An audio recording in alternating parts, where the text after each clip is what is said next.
gracias por la invitación, Asís. Gustosa de participar nuevamente en un curso sobre el tema de inmunizaciones. Y bueno, las dos ponencias que he sido invitada a dictar son referentes al manejo de cadena fría en inmunizaciones para complementar las ponencias previas de la licenciada Rocío, de la colega. También quedo atenta a las consultas, dudas que puedan realizarme al término de cada ponencia. Entonces, tenemos que saber primero qué es el manejo de cadena de frío, ¿no? Es un procedimiento, como han visto en las ponencias anteriores, hay diversos procedimientos que engloban a las inmunizaciones y uno de ellos es justamente el cadena de frío. Y quizás podría decirse que es uno de los procedimientos más importantes.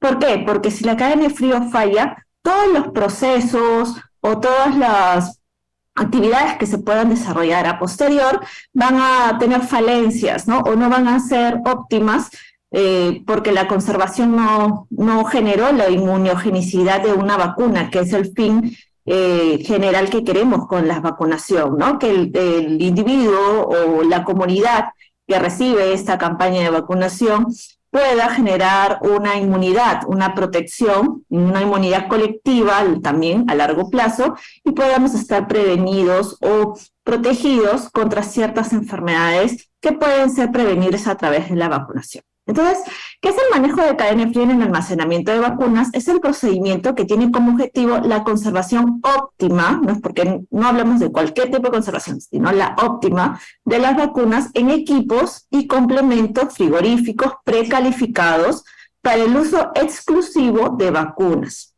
manteniendo los rangos de temperatura establecidos para cada nivel de complejidad. Y hablamos de cada nivel de complejidad porque justamente en mi tema vamos a ver que la cadena de frío a veces puede ser manejada distinto a nivel de los almacenes nacionales, regionales y en los vacunatorios, ¿no? A nivel local. Es por ello que tenemos que en sí las vacunas, el rango que se maneja de temperatura para la conservación de las vacunas, hablamos de +2 a +8 en todos los niveles de cadena de frío. Pero hay ciertas excepciones, como por ejemplo la vacuna antipoliomielítica oral, que en el nivel nacional y regional es conservada en niveles de congelación de -15 grados a -25 grados. No quiere decir que hayan hecho ruptura, sino que desde el laboratorio distribuidor, como hemos visto en el caso de las vacunas COVID, esta vacuna también es distribuida a temperaturas de congelación para poder alargar la conservación de la vacuna y el tiempo de vida útil de esta. Ya cuando pasa a un nivel local, esta tiene que ir a temperaturas de refrigeración de +2 a +8 grados para su posterior uso en las actividades de vacunación. De igual modo, como decíamos, vacunas COVID también se almacenan a nivel de ultracongelación, como son las vacunas del laboratorio Pfizer y las vacunas del laboratorio Moderna para protección contra COVID, donde a nivel nacional y regional es conservada entre -70 a -90 grados centígrados. Ya cuando esta vacuna es distribuida a nivel local o a las brigadas, ¿no?, que salen de vacunación COVID, en puestos fijos también, es distribuida con temperaturas de refrigeración, ¿no? Y hay que tener en cuenta bastante esto porque después de pasar a la temperatura de refrigeración hay un tiempo límite que podemos utilizarlo, que lo vamos a ver a posterior en otras láminas. La vacuna contra la viruela símica también es una vacuna que se mantiene en congelación, ultracongelación en el nivel nacional y regional. Esta es conservada entre -25 a -20 grados centígrados y posteriormente también habrá un proceso de descongelamiento, pasará a temperatura de refrigeración y tiene un tiempo límite también en esta temperatura de refrigeración para el uso en las actividades de vacunación contra viruela símica en la población objetivo. Tenemos acá un pequeño resumen, más allá de las tres vacunas que hemos visto en la lámina anterior, todas las vacunas del calendario nacional están contempladas acá, incluido las vacunas contra la rabia, las vacunas del VPH, ¿no? Vacunas meningococo que tampoco no están en el calendario del Ministerio de Salud, pero que son manejadas también en el campo particular de inmunizaciones, y la vacuna de hepatitis A, que actualmente todavía no tenemos stock, pero que pronto va a ingresar al calendario nacional, como lo dice nuestra norma técnica vigente. Entonces, como ustedes ven, la única vacuna del programa regular, del esquema regular, que se mantiene en congelación de -15 a -25 grados es la vacuna polioral. El resto de vacunas en todos los niveles tienen que conservarse entre +2 a +8 grados en sus equipos de refrigeración. Y hay que ver también los plazos máximos que podemos tenerlo en cada nivel. Por ejemplo, en el nivel central tienen la capacidad de almacenamiento de 6 a 12 meses, nivel regional de 3 a 6 meses, porque ellos cuentan con cámaras frigoríficas, ¿no? Que tienen una mayor amplitud, ¿no? Y un mayor control incluso de las temperaturas. A nivel local, normalmente lo que se cuenta dentro de las áreas de cadena de frío son equipos de refrigeración, cajas transportadoras, ¿no? Por eso es que la capacidad de almacenamiento se disminuye y hablamos que suele ser de 1 a máximo 3 meses, ¿no? Que puede conservarse un stock de vacunas a nivel local. Entonces, ¿cuál es la funcionalidad de los complementos? Si ya sabemos que las refrigeradoras que ya están precalificadas, están calibradas de cierta manera para que pueda conservar mis vacunas en los rangos de cadena de frío que hemos mencionado, también tenemos otros tipos de elementos dentro de la cadena de frío que me van a ayudar a conservar también la cadena de frío, las temperaturas del rango correcto de cadena de frío fuera de los equipos de refrigeración. Acá tenemos los complementos y como han visto con la licenciada Rocío, hay distintos complementos. Ellos son los termos portavacunas y las cajas transportadoras. Otros elementos tenemos los termómetros de alcohol, los termómetros digitales, el aire acondicionado, las alarmas, pero vamos a hablar ahorita de los que son los termos portavacunas y de las cajas transportadoras. ¿Cuál es la funcionalidad de estos complementos? Van a tener un recubrimiento sobre todo de aislamiento como el poliuretano, que lo que va a ayudar es evitar que el aire caliente o la temperatura ambiental pueda influenciar en el interior de nuestro termo. Es una primera barrera, pero no es lo suficiente para poder conservar los rangos de cadena de frío. Es por eso que vamos a incluir otro complemento más que son los paquetes fríos. Estos paquetes fríos, como han visto en los procedimientos previos, hay una preparación de estos paquetes fríos ya que están congelados y tienen que pasar a un proceso de adecuación para recién poder ponerlos en nuestros termos portavacunas o en nuestras cajas transportadoras. Si este paquete frío está adecuadamente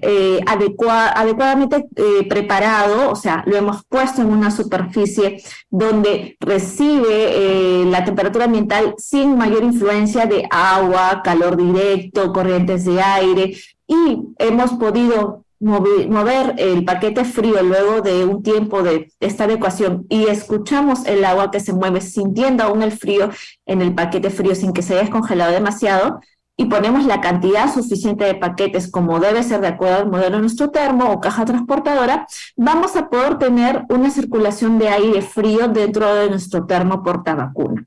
La tapa de mi termo portavacuna también es un recubrimiento más, por eso es que la tapa también tiene que estar en óptimas condiciones y también tiene que estar adecuadamente sellando nuestro termo portavacuna. Si nosotros tenemos una tapa que ya está obsoleta, que ya está desgastada, está rota o que no lo estamos manejando adecuadamente, no estamos tapando adecuadamente nuestro termo, pues igual la temperatura ambiental va a afectar en el interior de mi termo.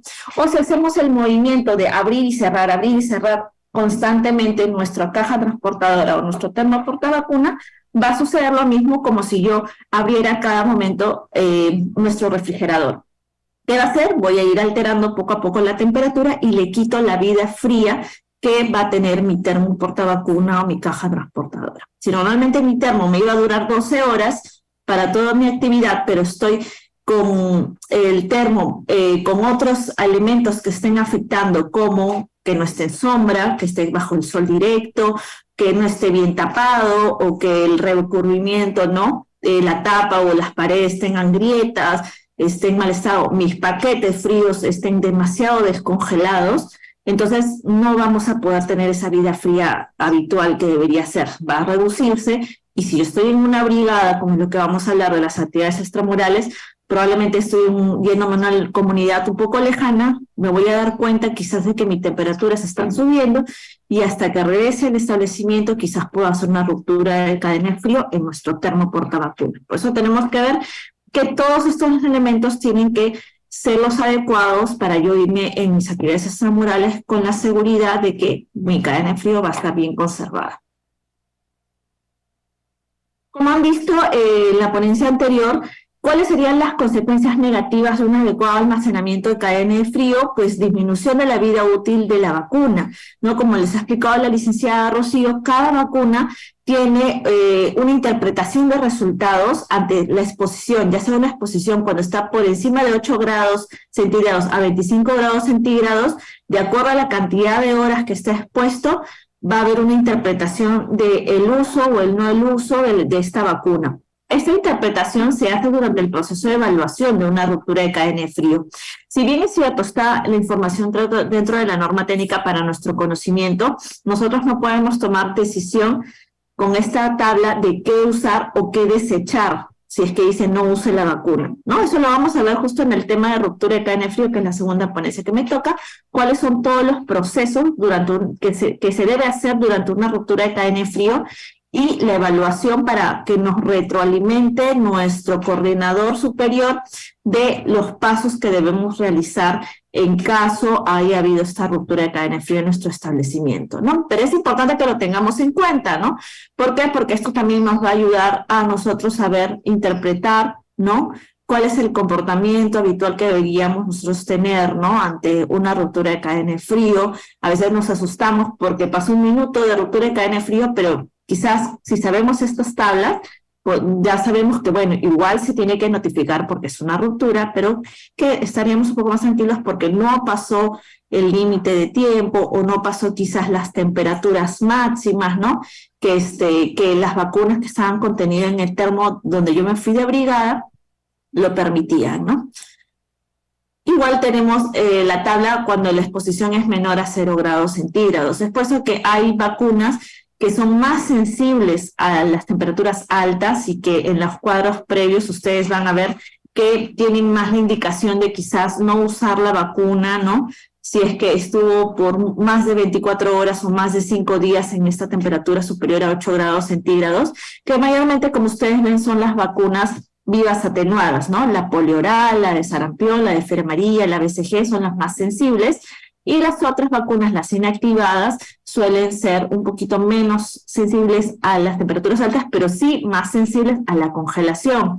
Quiere decir que si llegan a temperaturas de menos 0 grados centígrados, ya hay la indicación incluso de no usar la vacuna, como tenemos en el caso de las vacunas de hepatitis B, las vacunas neumococos, ¿no? Las vacunas de virus papiloma humano, las vacunas que contienen tozoide difterico, tetánico, como la vacuna pentavalente, ¿no? Entonces, pues es importante saber cuál es la termoestabilidad, la fotosensibilidad, la sensibilidad a la congelación de mis vacunas para yo poder clasificarlas, ¿no? Y bueno, este también es un test importante que se realiza durante el proceso de evaluación, sobre todo cuando ha habido una exposición de las vacunas a temperaturas menores a los 0 grados centígrados. ¿Por qué? ¿Qué sucede cuando hay una ruptura con menos de 0 grados centígrados? Lo que se expone la vacuna es a la congelación. Entonces, la congelación, ¿qué va a hacer? Que dentro de la vacuna, si es una vacuna sensible a la congelación, se formen cristales, ¿no? Cristales en el contenido, ya la solución no se va a ver una solución homogénea. Y como ustedes ven, a lo largo de los minutos después del test de agitación, se va sedimentando, o sea, una vacuna normal, ustedes ven que a pesar de los minutos sigue siendo una solución homogénea, y una vacuna, la de la mano izquierda, una vacuna que sí fue expuesta, ¿no? A la ruptura de cadena de frío menos de 0 grados centígrados, es una vacuna que va a haber una sedimentación. ¿Y qué pasaría si le coloco a una persona, a un niño, esta vacuna que ha sido expuesta y que está sedimentada? Pues va a generar una reacción local. Aparte, que no va a generar la inmunidad que queremos, porque es una vacuna que ya está alterada, va a generar una reacción local que a veces ustedes pueden notar como un absceso estéril, ¿no? Quiere decir un nódulo que se forma en el interior que no se está reabsorbiendo, como normalmente es una vacuna, 2-3 días pasa la inflamación, no, esa inflamación persiste, se pone incluso eritematoso, se siente calor al tacto. ¿Por qué? Porque es un cuerpo extraño que se está quedando en el tejido y que no se está reabsorbiendo porque está sedimentado, son cristales que se han formado. Entonces la absorción va a ser muy lenta, muy dolorosa. Entonces tenemos que, por eso, cuidar nuestras vacunas. La cadena de frío es muy importante para evitar justamente estas reacciones locales que a veces se pueden dar por un mal manejo de la cadena de frío. Tenemos un pequeño resumen de la termosensibilidad de estas vacunas, ¿no? Entonces, como les mencionaba, la sensibilidad de las vacunas a la congelación más sensible de todas es la vacuna de hepatitis B. De ahí vienen las vacunas DT, DPT, pentavalente, también rotavirus, es sensible a la congelación, las vacunas de influenza, las vacunas neumococo, y así van siendo menos sensibles las otras vacunas. Y las que son más sensibles a las temperaturas de más de 8 grados centígrados son la vacuna polioral, la vacuna de sarampión, papera rubiola, la vacuna antihemerídica, la vacuna BCG, las vacunas de varicela, las vacunas de hemófilos. Es por eso que cuando usamos las vacunas más sensibles a temperaturas mayores de 8 grados, sobre todo como ustedes ven son vacunas liofilizadas, muchas de ellas. ¿Qué quiere decir? Que van a requerir de un diluyente para su reconstitución y luego aplicación en la persona. Yo he visto a veces personas que al momento de hacer la reconstitución hacen esto, cogen el vial y están así, ¿no? Ahí agitando, porque ya están apurados en que se reconstituya muy rápido, ¿no? Y poder ya a vacunar a este paciente y que ya empiecen con otro. Pero quizás esta práctica, si ya tenemos esta información de base, nos hace pensar, ¿sería lo adecuado? No, porque yo sé que esta vacuna que estoy reconstituyendo es sensible a la temperatura mayor de 8 grados y la temperatura ambiental donde yo estoy haciendo este movimiento es la temperatura 18 grados, en el mejor de los casos en invierno, y en verano hasta 25 o más grados, como estamos ahorita. Entonces, estamos exponiendo a nuestra vacuna a esas temperaturas elevadas. Entonces, ¿cuál sería lo más óptimo? Sería hacer la reconstitución con el diluyente, hacer un pequeño giro 2-3 veces y dejarlo en mi termo que se termine de reconstituir. Yo voy preparándome otro material, mis jeringas, mi riñonera con algodones, con la clorexidina, dando orientación a la madre, los cuidados postvacunales, ¿no? Y posterior a ello ustedes van a ver, sacan para ya cargar sus vacunas y van a ver que el vial ya está totalmente homogéneo, reconstituido, sin la necesidad de yo haber expuesto mis vacunas a la temperatura ambiental o, como ustedes ven, también a la sensibilidad de la luz, porque las actividades de vacunación por lo general son durante el día. Y si hablamos de actividades extramurales, o sea, brigadas que van, sobre todo ahora que viene la campaña de vacunación, brigadas que van a domicilio o a puestos fijos, ¿no? En mercados, colegios, losas deportivas, entonces vamos a estar en un ambiente en el cual la radiación, ¿no? La luz solar va a influenciar también. Entonces tenemos que nosotros evitar justamente que también las vacunas que sean sensibles a la luz estén expuestas fuera del termo mucho tiempo. Igual cuando damos la vacuna de polio oral. La vacuna de polio oral son 2 gotitas, pero a veces también he visto esta práctica de que está bien preparar todas nuestras vacunas que le vamos a administrar, porque mayormente hacen la polio oral va con otras vacunas también, pero tenemos la polio oral ahí desde el comienzo hasta que el niño se va con la mamá. Y quizás pasaron 5 o 10 minutos durante todo el proceso de vacunación de esta paciente y la polio oral estuvo todo ese tiempo en la riñonera. Entonces, es una práctica incorrecta. Ahora que ya sabemos que es una vacuna sensible a la luz, al igual que la BCG, tenemos que retirar el vial, ¿no? La vacuna que vamos a aplicar exactamente en el momento que vamos a aplicarlo al paciente. Terminamos de aplicarle sus 2 gotitas o su BCG o cargar la BCG, la dosis que vamos a poner, inmediatamente ese vial, porque son vacunas multidosis, debe retornar dentro de nuestro termo portavacuna.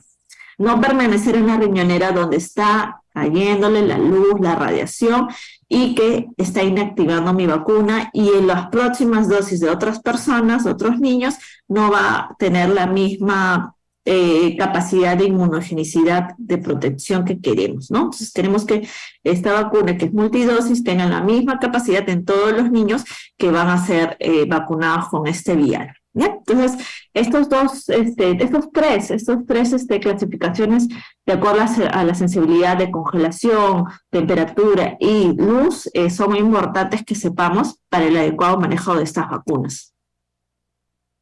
Este es un resumen, ¿no? Un pequeño cuadrito que tal vez ustedes que van a tener acceso a las diapositivas lo pueden imprimir y tenerlos cerca de donde tienen sus termos portavacunas en la vacunación diaria para que puedan recordarse que después poco a poco ustedes lo van a tener ya acá en la cabeza y no van a necesitar ninguna ayuda a memoria.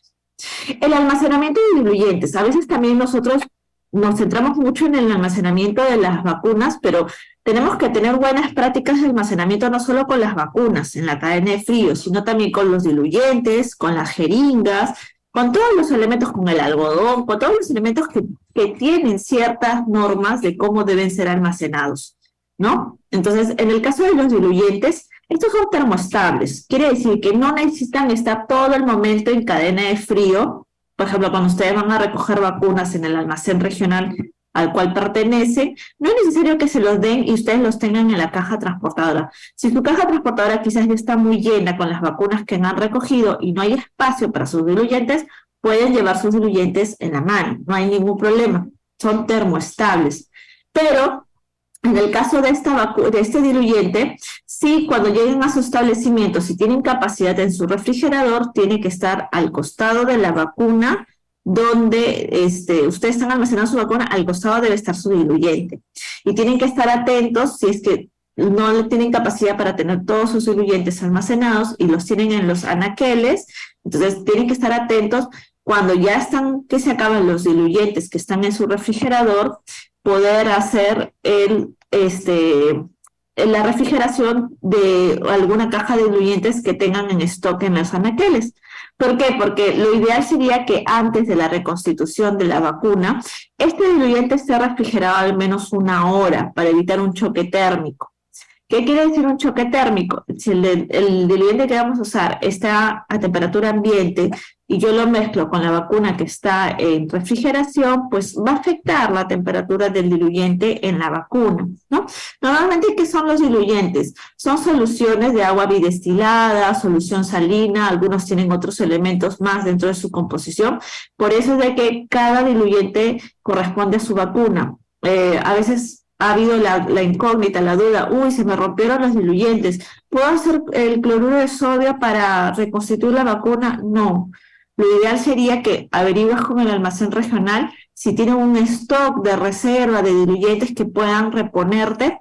¿Por qué? Porque si tú haces una reconstitución con cualquier otro elemento que el laboratorio no recomienda dentro de la composición como ha sido su diluyente, puedes alterar también la vacuna, ¿no? Y lamentablemente pues generar algún error programático por no usar el diluyente correcto.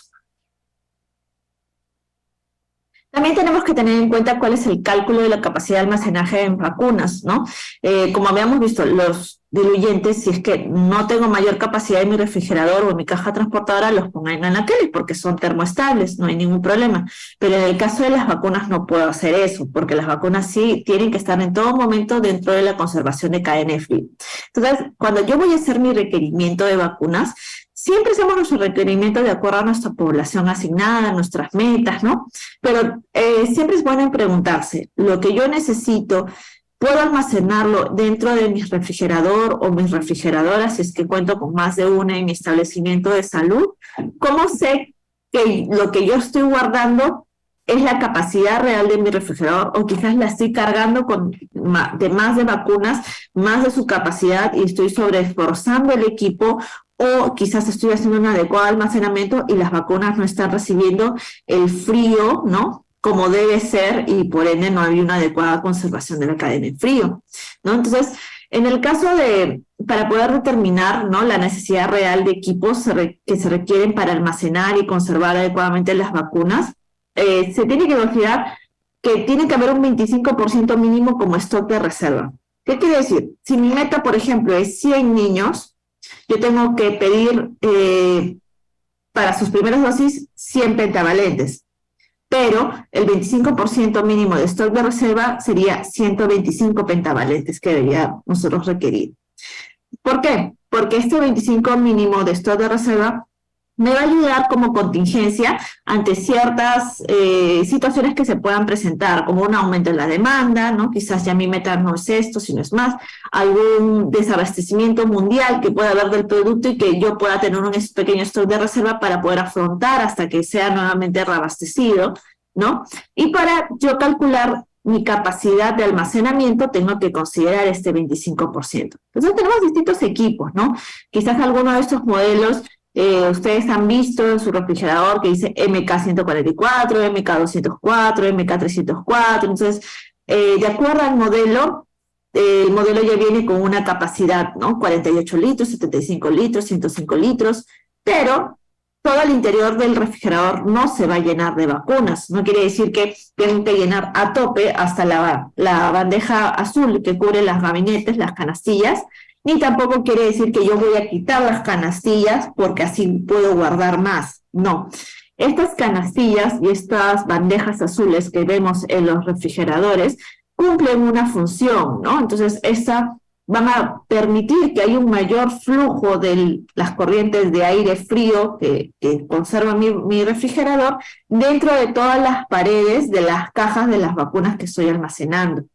La bandeja azul que vemos en la parte superior va a ser un aislante para que cuando ustedes abran la puerta de su refrigerador, la temperatura ambiental, que sí o sí va a afectar al momento de cada apertura de la puerta, no sea de un impacto tan fuerte, un choque térmico tan fuerte en las vacunas que están contenidas en mis canastillas.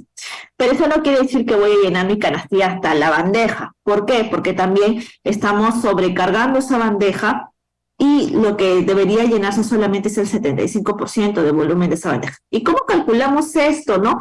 Pero yo cómo sé, ¿no? ¿Cuántas cajas? Entonces, acá tenemos que hacer un pequeño cálculo, ¿no?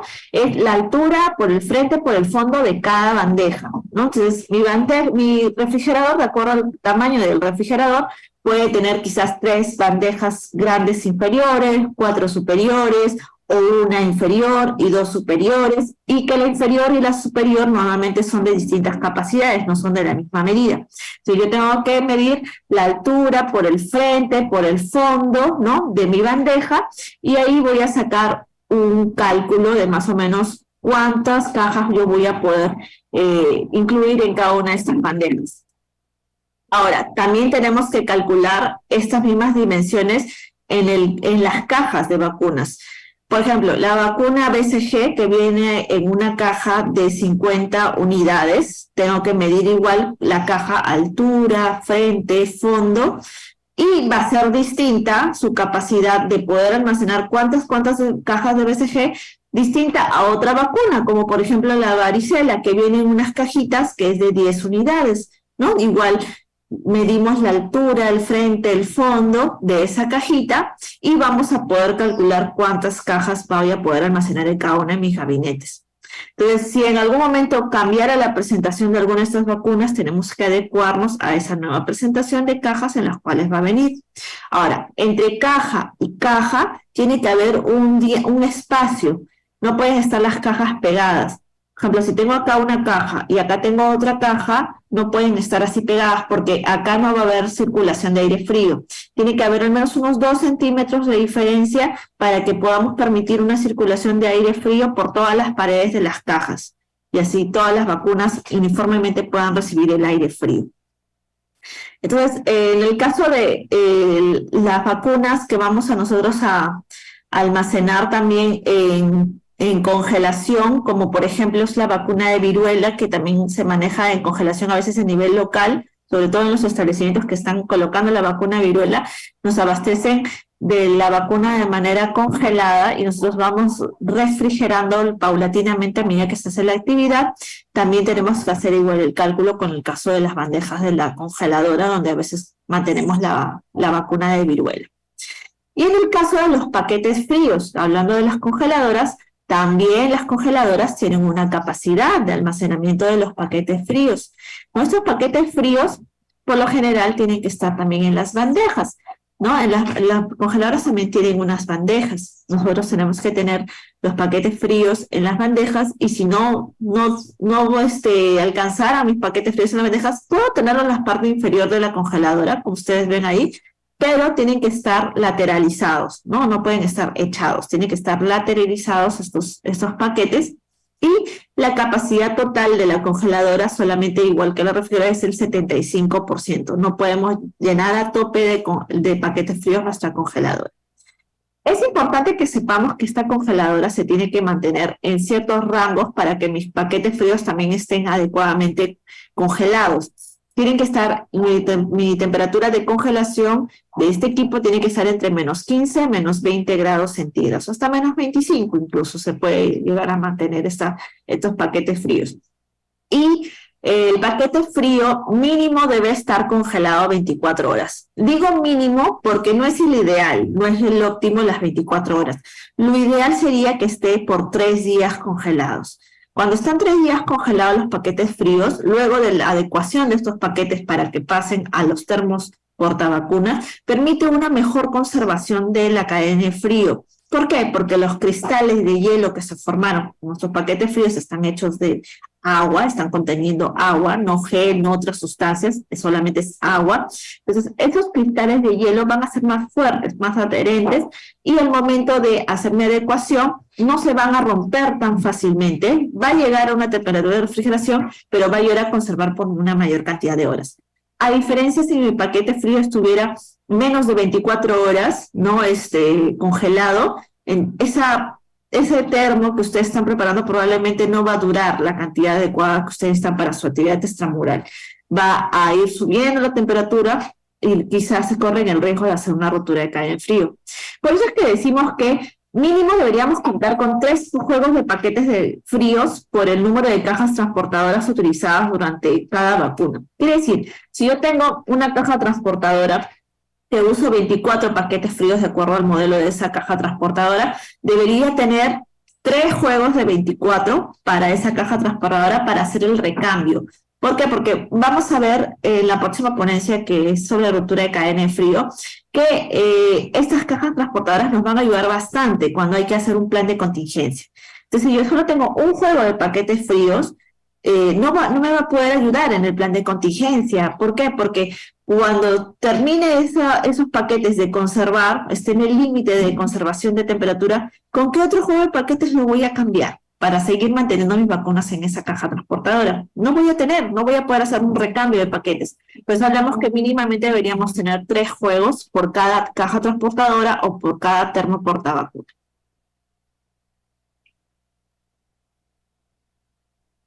Ahora vamos a empezar lo que es el manejo de las vacunas COVID, el manejo de cadena de frío de las vacunas COVID y luego de las vacunas contra la viruela. En el caso de la vacuna COVID hay que recordar, ¿no?, la importancia que ha tenido para la salud pública las vacunas contra el COVID-19, porque estas han ayudado a prevenir los casos graves de infección por el virus de COVID, reducieron potencialmente la transmisión del virus y la mortalidad, sobre todo, de esta infección, ¿no? Después de la vacunación, las personas tienen que seguir tomando las medidas de prevención para protegerse contra el virus. Hay esta falsa sensación quizás de que ya no deberían protegerse o que ya no siguen su calendario de vacunación porque ya no se escucha tanto en las noticias como era en el 2020, 2021, de que había tanta cantidad de contagios, tal número de fallecidos, o porque todos los hospitales estaban saturados de pacientes COVID, o teníamos familiares cercanos que estaban quizás graves por COVID. No quiere decir que el virus ya no exista o ya no esté circulando, ya no esté contagiando a las personas. Lamentablemente, pues el virus todavía se mantiene y probablemente se va a mantener, ¿no? No va a desaparecer, no va a ser erradicado. Entonces, eso quiere decir que las personas tienen que seguir protegiéndose, ¿no? Y por ende, nuestra actividad, nuestra oferta, la accesibilidad que tenemos que dar para las vacunas contra el COVID a la población tiene que mantenerse en todos los establecimientos de salud. Ya no hay los puntos de vacunación masivos como habían en los años anteriores. ¿Por qué? Porque ya las vacunas contra COVID están siendo distribuidas a todos los establecimientos de salud, por ende todos deben ofrecer las vacunas contra COVID y saber el manejo adecuado de estas vacunas para que realmente estén protegiendo a la población. Tenemos 4 plataformas de producción de las vacunas COVID. ¿Y por qué hablo de las plataformas de producción? Porque de acuerdo a la plataforma de producción también el manejo de la cadena de frío de cada una de estas vacunas por la plataforma que fue elaborada es distinto. Entonces tenemos que conocerlo. Tenemos vacunas de COVID que han sido elaborados con virus completos, pero inactivados, ¿no? O sea, cuando el virus está totalmente muerto.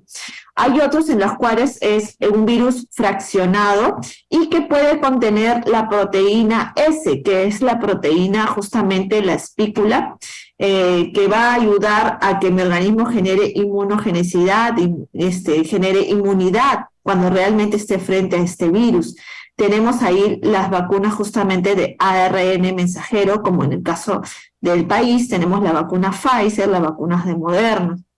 Y también tenemos otro tipo de vacunas que usa vectores de virus, ¿no? Como es en el caso de las vacunas de AstraZeneca, ¿no? En el caso de esta vacuna, me parece que actualmente no hay stock a nivel nacional, pero en algún momento lo hubo y no se descarta que pueda haber, ¿no? Nuevamente, así que tenemos que conocer su manejo. Entonces, estas son las vacunas que están siendo utilizadas o han venido siendo utilizadas desde el comienzo de la campaña de vacunación COVID.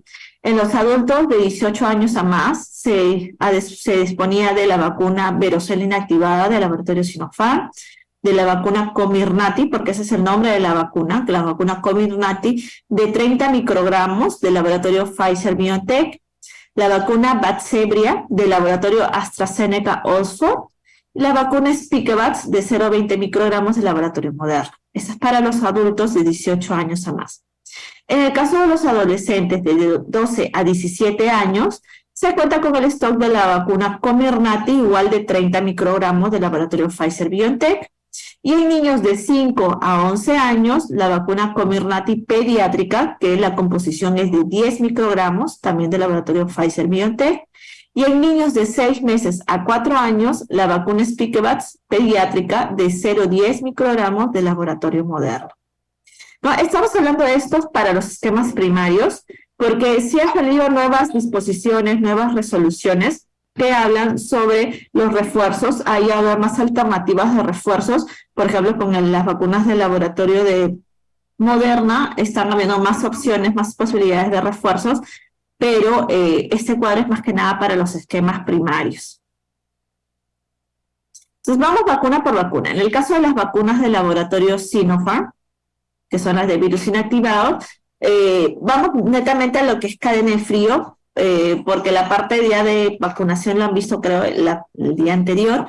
Entonces, en el caso de cadena de frío de la vacuna de Verocell de Sinopharm, que de la cepa Beijing, ¿no? La que llegó al país, es una vacuna que no tiene una diferencia en el manejo de cadena de frío como las vacunas del esquema regular. Es una vacuna que se almacena igual entre más 2 a 8 grados centígrados, solamente que protegerla del sol, no se congela en ningún proceso de almacenamiento ni en el proceso de transporte de la vacuna.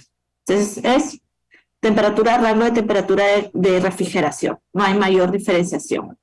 Es una vacuna que ya viene homogénea, ya viene en una solución, no es necesario reconstituirla. Entonces, puede venir en frascos monodosis o multidosis, ¿no? En el caso de ser un frasco multidosis, el uso máximo de esta vacuna es por 6 horas, ¿no? Una vez que se aperturó y se extrajo la primera dosis del día. En el caso de las vacunas del laboratorio AstraZeneca, bueno, esta es una vacuna que ya viene en una solución inyectable, tampoco es necesario diluirla.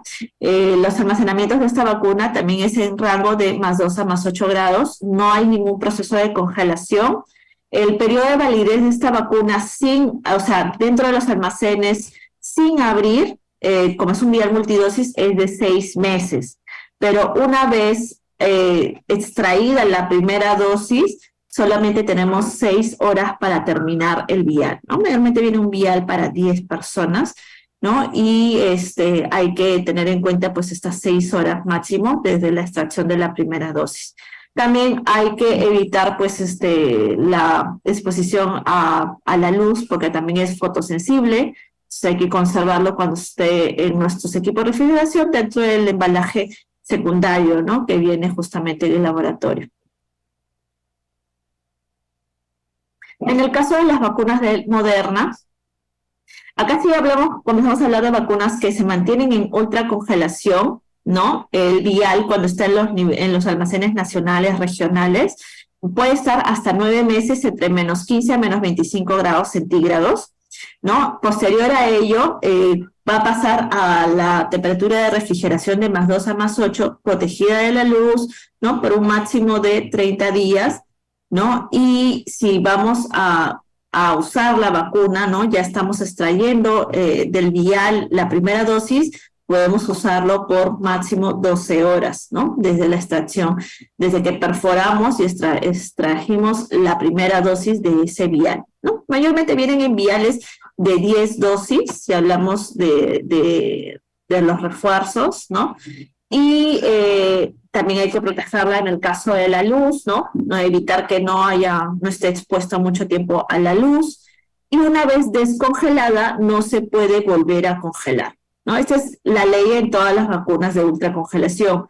Una vez descongelada la vacuna que haya pasado a proceso de refrigeración, por más que no use el vial, no lo perforé, no extraje ninguna dosis, tú ya no lo puedes volver a congelar. Ya lo tienes que mantener en rangos de refrigeración y darle salida con alguna actividad de vacunación que tengas que realizar, ¿ya? En el caso de las vacunas de Pfizer, bueno, como les decía, pues la diferencia de esta vacuna es que justamente dentro de la composición de esta vacuna es el ARN mensajero, ¿no? Es una plataforma no nueva, porque ya estaba siendo investigada antes de la pandemia, pero a raíz de la pandemia, pues se potenció todo el sistema de investigación de esta nueva plataforma y tuvo como resultado positivo, ¿no?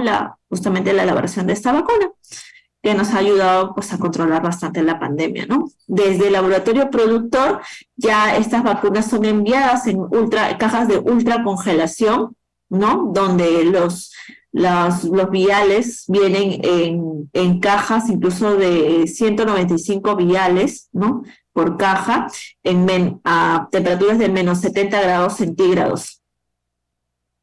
Estos llegan a los almacenes nacionales, que después hacen su distribución igual en ultracongelación a los almacenes regionales.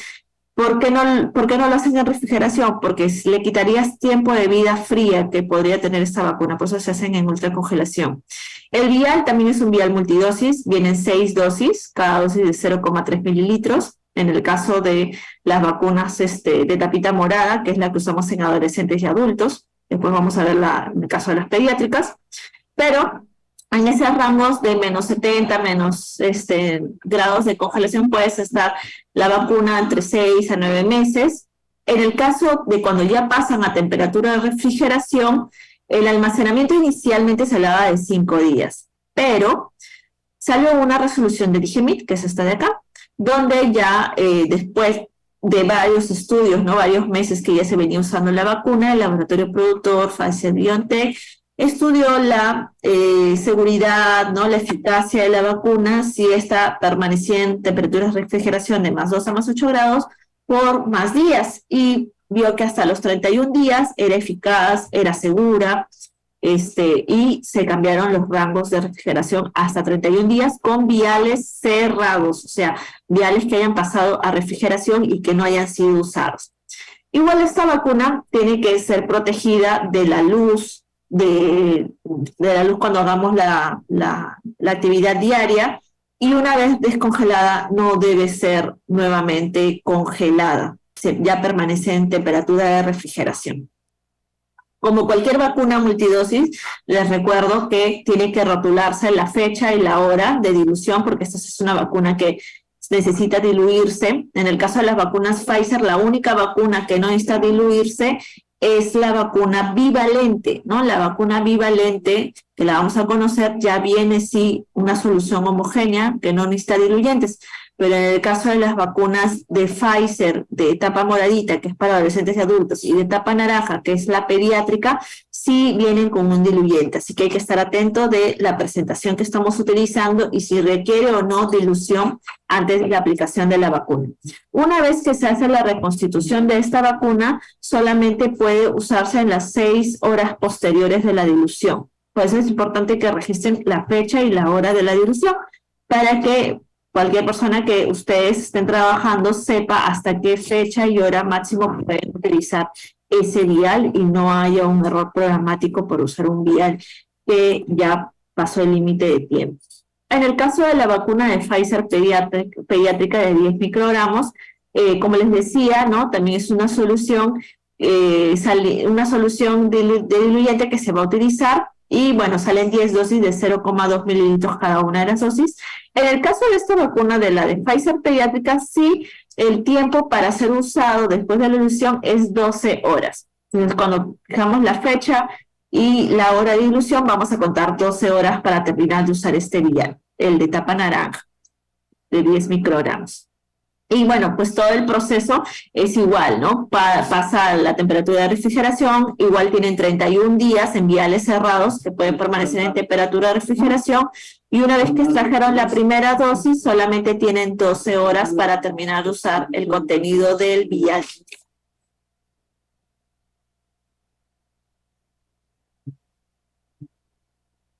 Ahora, en el caso de la vacuna bivalente que les mencionaba, que es una vacuna distinta a las vacunas anteriores de Pfizer, la vacuna bivalente, ¿por qué se llama bivalente? Porque tiene dos composiciones. La bivalente, la cepa original, la cepa que generó toda la pandemia, Wuhan, y el Omicron, que es la variante que apareció en las últimas olas de la pandemia.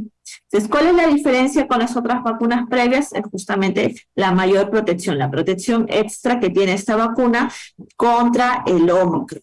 Como ustedes ven, el vial dice do not dilute, es porque no se diluye. Esta es la única vacuna de Pfizer que no requiere dilución. Y viene un vial igual multidosis, ¿no? Son para 6 personas también. Cada una recibe la dosis de 0,3. Vamos a ver, acá el manejo de la cadena de frío. El vial también viene ultra congelado, ¿no? Dura 12 meses y cuando es el vial sin abrir, ultra congelado. Cuando pasa a la temperatura de refrigeración, dura 10 semanas, no se puede volver a descongelar. Y una vez el vial está abierto, ¿no? O sea, ya extraje la primera dosis, es 12 horas, una vez que el vial está abierto. Igual se protege de la luz solar, no se vuelve a congelar, ¿no? Igual hay que tener en cuenta, ¿no? El manejo de cadena de frío, ¿no? Sobre todo porque están yendo brigadas extramurales, ¿no? De vacunación contra COVID, entonces es importante que tengamos estas consideraciones de estas vacunas de COVID. Acá tenemos un pequeño cuadro, quizás ustedes también puedan imprimir esta lámina y tenerla cerca de donde tienen sus termos para la atención diaria, porque es un pequeño resumen, sobre todo para las vacunas Pfizer, ¿no? Que como tenemos 3 tipos de presentaciones, ¿no? Que es la de etapa morada, la de etapa naranja, la de etapa gris, ¿no? Entonces a veces puede alguien confundirse, ¿no? ¿Cuánta es la dosis para este? ¿Y para qué edad es? ¿No? Entonces este es un pequeño resumen que podemos. Y en el caso de la viruela, contra la viruela del mono, la vacuna de viruela símica, también ciertas consideraciones para la conservación de la vacuna. Es una vacuna fotosensible, por eso tenemos que tener cuidado con la protección de la luz solar. Cuando está en los almacenes puede estar hasta 3 años o hasta la fecha de vencimiento, si es que esto es anterior a los 3 años, entre menos 20 grados centígrados. No es ultracongelación, es congelación. Por eso sé que algunos establecimientos en sus congeladoras habituales tienen vacuna de viruela símica, porque no es una ultracongelación, es una congelación habitual. Una vez que pasa a refrigeración de +2 a +8 grados centígrados, tenemos hasta 2 meses para usar esa vacuna que no ha sido perforada, o sea, el vial no estaba abierto, y que puede ser o antes de su fecha de vencimiento, si es que es antes de los 2 meses, ¿no? Y una vez que ya mi vacuna está en mi termo portavacuna, en temperatura de refrigeración de +2 a +8 grados, y he extraído la primera dosis, tenemos hasta 8 horas para sacar las 5 dosis, porque vienen 5 dosis en la vacuna de viruela símica, para usar 8 horas esas 5 dosis, ¿está bien? Igual hay que rotularle la fecha y hora de apertura para evitar cualquier error programático. Una vez que los frascos han sido descongelados, no hay que volver a congelar. Esta es la regla tanto para las vacunas de ultracongelación como de congelación. En el caso de la cadena de frío de estas vacunas, Bueno, ese es un pequeño resumen en realidad, porque ya creo que les he mencionado todos los rangos. Hay que protegerlo de la luz. Acá, en este caso. En el caso de estas vacunas de la viruela símica, sí, nuestros equipos de refrigeración y de congelación están precalificados para poder hacer su almacenamiento, ¿no? Entonces, si ustedes son un establecimiento que tiene atención targa, o sea, atención de dar tratamiento antirretroviral a los pacientes de diagnóstico VIH, o también esta vacuna también ya está indicada para HSH, que son población ya identificada de hombres que tienen relaciones sexuales con otros hombres, o trabajadores sexuales que también están a veces empadronados. Entonces, ellos que son ahorita la población objetivo destinada para esta vacuna, nuestros equipos de refrigeración y congelación están precalificados para poder hacer el almacenamiento de estas vacunas, como les he explicado. Ahora, algunas consideraciones para el manejo de cadena de frío en la vacunación extramural. Entonces, más allá de todo lo que ya hemos comentado, lo que hemos hablado, hay que tener también ciertas consideraciones cuando hablamos de vacunación extramural.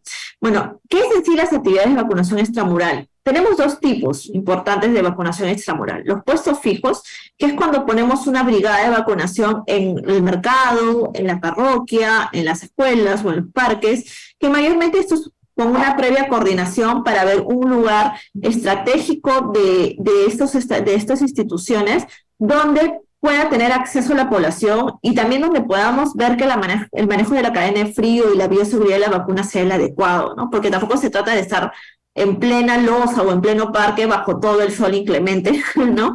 O estar en un lugar escondidito donde nadie ve que hay un puesto de vacunación. También no es eso.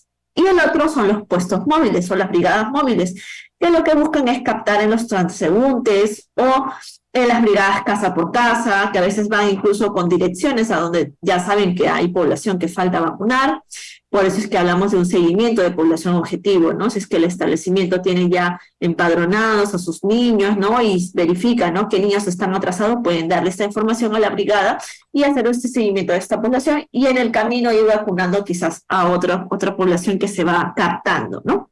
Entonces, ¿cuáles son las recomendaciones que se da para estos dos tipos de actividades? Es garantizar las condiciones de bioseguridad. Cuando hablamos de garantizar las condiciones de bioseguridad, es tanto para la seguridad de la vacuna como para la seguridad de los residuos también que se van a generar por la actividad misma de la vacunación. Tenemos que garantizar que vamos a tener nuestro contenedor punzocortante, ¿no? Para descartar las jeringas, ¿no? Que se van a usar, nuestra bolsa roja para descartar los algodones usados, los guantes, si es que se llegan a usar, garantizar también nuestra bolsa negra para los residuos comunes como papeles, envolturas de jeringas, tapas de viales de vacunas que se puedan también generar durante la actividad misma. El otro es también lo que es el lavado de manos para cuando hablamos de bioseguridad, o al menos la disposición de alcohol en gel para hacer la higiene de manos entre paciente y paciente. Eso también es importante que contemos para poder, en el puesto fijo que estamos, tener acceso quizás a un lavamanos, con jabón, con papel toalla, o en el puesto móvil que contamos quizás con alcohol en gel para poder hacer nuestra higiene de manos antes de vacunar a nuestro próximo paciente. También, perdón, también hablamos de la fotoprotección. Como hemos visto en las primeras láminas, es importante que tengamos un adecuado manejo de las vacunas termosensibles, fotosensibles. Entonces, nuestro lugar de vacunación tiene que ser siempre bajo la sombra. Si bien es cierto, los puestos móviles es imposible que estén siempre bajo la sombra, tenemos que tener en cuenta de que al momento, sí, de aperturar mi termoportavacunas, tengo que buscar un lugar, ¿no? Con mi paciente, ¿no? Si es que no es en la casa, sino es tal vez un transeúnte, ir a una sombra, ¿no? De un arbolito, de algún negocio, algo que te dé sombra, para ahí hacer la apertura de tu termoportavacuna y la preparación de tu vacuna, ¿ya? Para evitar que justamente la luz pueda caer directamente en nuestros productos que son termosensibles. La ventilación también, ¿no? Es importante la ventilación para la preparación, por ejemplo, si es que estamos en un lugar cerrado, ¿no? Donde hace mucho calor, se concentra mucho el calor, quizás que mejor se disponga de un lugar donde haya ventanas, haya mejor circulación de aire, ¿no? Y también la seguridad del personal, ¿no? Eso es importante cuando hablamos de actividades extramurales. Lo ideal es que las brigadas siempre estén conformadas por mínimo 2 personas para mayor seguridad, ¿no? Hemos visto lamentablemente en las anteriores semanas, ¿no? Que a veces hay actos de violencia hacia las brigadas, ¿no? Por grupos que no están muy de acuerdo con las vacunas, pero que también no son muy respetuosos, porque por más que a veces no tengamos las mismas ideas con otras personas, eso no nos da derecho a lastimar o agredir física o verbalmente a otra persona que piensa distinto a nosotros. Es por ello que las brigadas mínimo deberían estar conformadas por 2 personas. También sobre todo porque a veces vamos a brigadas casa por casa, donde a veces tenemos que ingresar al domicilio porque tenemos que vacunar a una persona que puede tener dificultades, movilidad o a un bebé, ¿no? Entonces, es más seguro si es que te contamos con otra persona que pueda ayudarnos a también cualquier auxilio ante cualquier situación de riesgo, ¿no? Y las consideraciones para el almacenamiento de las vacunas en las actividades intra y extramurales, también tenemos que tener en cuenta que nuestros equipos y nuestros complementos de cadena de frío tienen que ser exclusivos para el uso de vacunas humanas, ¿no? Tenemos vacunas también caninas, pero deben estar en otro equipo distinto u otro complemento distinto. Tenemos a veces medicamentos, insulinas, ¿no? Que a veces nuestro alimentos puede empezar, tiene que ser otro equipo distinto, no tiene que ser en el mismo equipo de nuestras vacunas. Igual como si fueran reactivos o muestras de laboratorio, también estas no deben ser, ni menos alimentos o bebidas, ¿no? Esos tipos de productos tienen que ser almacenados en otros contenedores distintos a mis equipos o complementos de vacunación. En el caso de desastres, también hay que evaluar potencialmente lo que es la ruptura de cadena de frío, los daños en la estructura del establecimiento para trasladar las vacunas a los establecimientos de salud más cercanos o al almacén más cercano que pueda hacernos la custodia de nuestras vacunas, ¿no? Y bueno, hay que tener en cuenta también el lineamiento del uso de frascos abiertos, ¿no? En el caso de las vacunas de Pfizer, como hablábamos, ¿no? La de 6 horas, la pediátrica 12 horas, la Sinopharm 6 horas, AstraZeneca 6 horas, Moderna 12 horas, igual Moderna pediátrica, ¿no? Esto es en base a la modificación de la Directiva Sanitaria 137, ¿no? Es la última modificación. Y en el caso de brigadas extramurales, también hay que tener en cuenta que vial multidosis que es abierto, vial multidosis, por más que estés todavía a horas, ¿no? De culminar la hora de apertura, pero ya tu brigada retornó, ya no lo puedes seguir utilizando. Todo lo que se abre extramuralmente se acaba al momento que acaba la brigada también. Tenemos que tener en cuenta para las vacunas de esquema regular, así como hemos visto las de COVID, también tienen un tiempo máximo de vida útil después de la reconstitución. En el caso de la vacuna BCG son 6 horas. En el caso de la polio, las que son monodosis, que no han sido, que son solución homogénea, que no han sido reconstituidas, es una vez abierto inmediatamente. O sea, debemos usarla cuando ya nuestro paciente está confirmado que va a usarse la vacuna, ¿ya? En el caso de vacunas como por ejemplo la vacuna, a la vacuna de, bueno, sarampión ahorita es monodosis, pero en algún momento hemos tenido multidosis y era 6 horas, ¿no? Las vacunas de multidosis de inactivadas, como por ejemplo la vacuna DT adulto es 4 semanas, la DPT también es 4 semanas una vez que se extrae la primera dosis. A pesar de no ser una vacuna que se reconstituye, hablamos también de un tiempo máximo en estas vacunas multidosis desde la fecha en que se extrajo la primera dosis. Ustedes deben rotular la fecha y hora de apertura para poder contabilizar las 4 semanas y descartar si es que excede las 4 semanas y hubiera más vial. La vacuna antiamarílica también es 6 horas una vez que se haya reconstituido. Esto es en base a la norma técnica vigente, que es la norma técnica 196. Y bueno, acá es un pequeño resumen, ¿no? La vacuna antipolio oral también es 4 semanas, porque es una vacuna multidosis. La vacuna de influenza es variable, porque hay influencias que vienen monodosis, que es de uso inmediato, Hay vacunas de influenza que vienen multidosis, en algunos laboratorios hablamos de 4 semanas, en otros laboratorios hablan a veces un poco menos. Entonces, cuando llega un producto nuevo siempre hay que revisar los insertos, porque en los insertos hay muchas precisiones que nos da el laboratorio de cómo va a ser su manejo.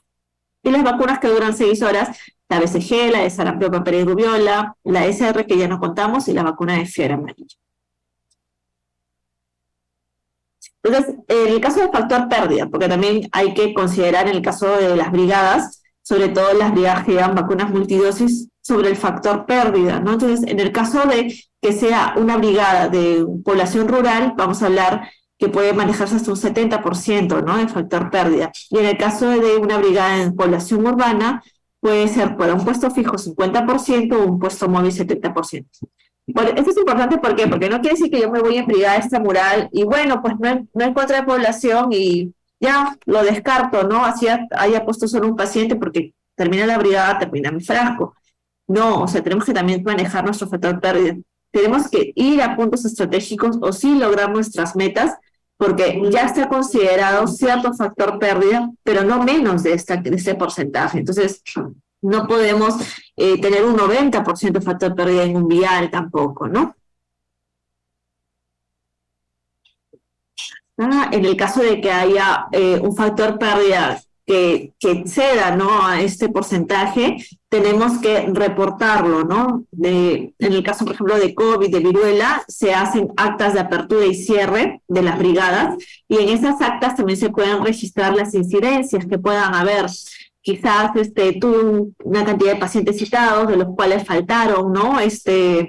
Hubo inasistencia y solamente hubo asistencia de una persona, ¿no? Entonces, esa persona no se puede quedar sin vacunación porque ella ha venido a su programación y no tiene la culpa que el resto de personas no haya venido. Entonces, puedo vacunarla y trato de implementar otras actividades antes que cumplan las horas, ¿no?, de cierre a este frasco, otras actividades de captación, de difusión, de sensibilización, para poder tener más dosis aplicadas.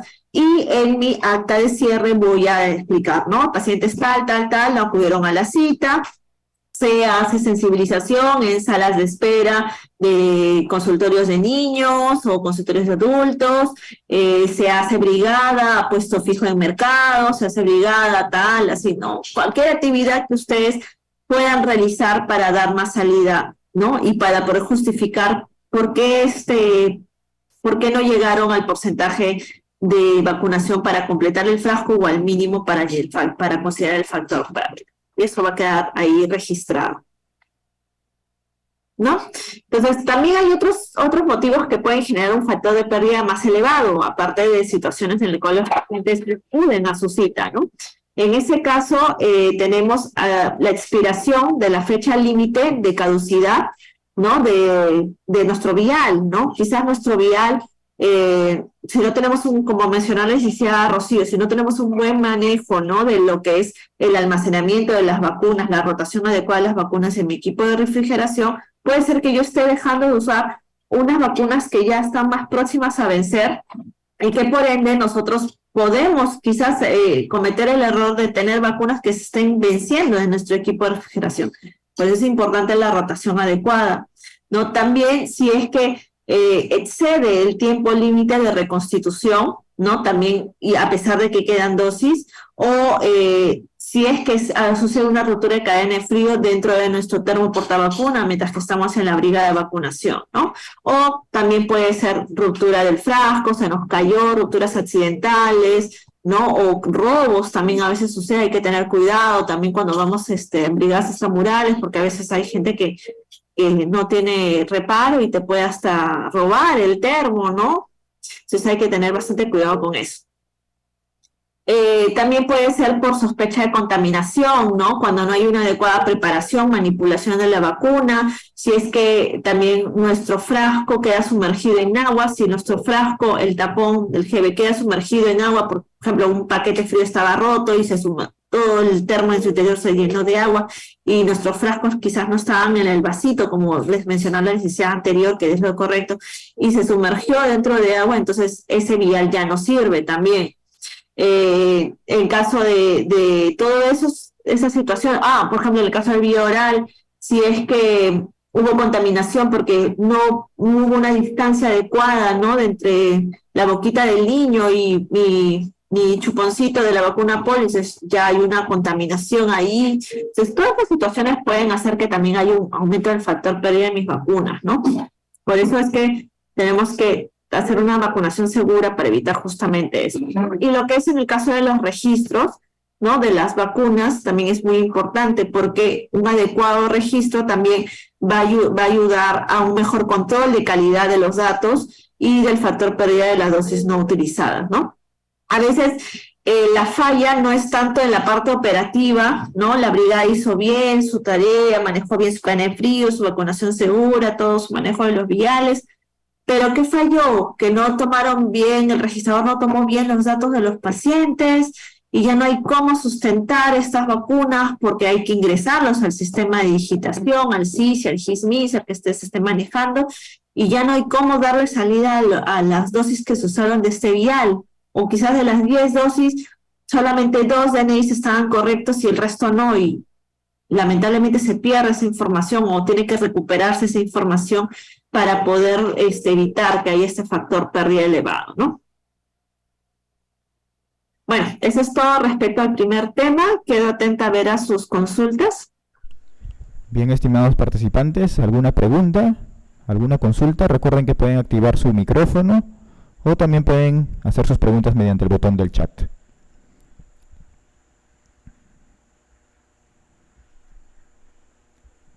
Quizás por el Facebook tenemos una pregunta o no hay ninguna, Luis.